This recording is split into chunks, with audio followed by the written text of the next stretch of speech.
exposing how I got a role in a movie as a full-time influencer. Long story short, I got a day player role in a short vertical feature film. The filming industry is actually making vertical films, kind of like Instagram Reels, and then just making like mini TV series / movies that can be watched in like 15-second to 30-second to maybe like a minute intervals. If you're a content creator and are interested in acting, Netflix, Disney Plus, Crave, like all the big streaming networks are trying to figure out how to get into this market right now. And they're going to start creating vertical content on these platforms. So just something to know if that's something you're interested in. I have made a video before talking a little bit about my acting experience, but it is very limited. I did 5 years of musical theater that didn't have any specific acting training, but I also was an extra on a very popular show recently, which I'm dying to tell you about, but I literally cannot because I signed an NDA. So I'm sure you're wondering, how the hell did I get this role with no experience? First of all, a day player role is basically like being an extra, except you're hired to be in a specific role. While I can't talk about what I specifically did, it's like being hired to be a background nurse or a doctor or a police officer.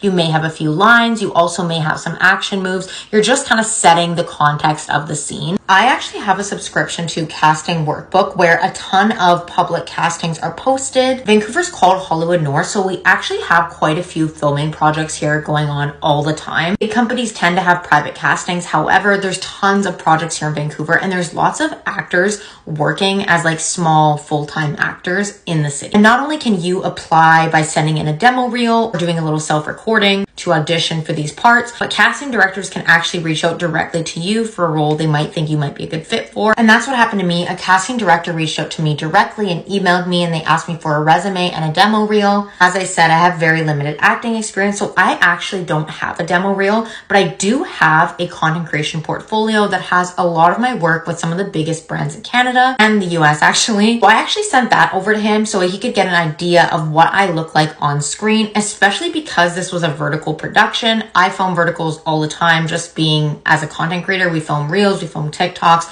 So I knew that he would get a vibe of what I look like online. Kind of suss out quite a bit from that content creation portfolio. I'm not saying that will always work, but for this particular role, because I had very limited lines and limited acting in general, it kind of fit the bill for what they were looking for. While I can't tell you a ton about the project itself, but I can tell you about my experience, and I had such a great time. I feel like I learned so much from being on set, especially because this particular production didn't have like tons and tons of background. They only had, I think, about like 30 actors in general. Not even, like, I think the whole production team that was there at the time, there was maybe 30 people tops. So it was very small. I got to see how things work on set in a very intimate way between the actors, between the crew, between the directors. So it was really great to like see all of that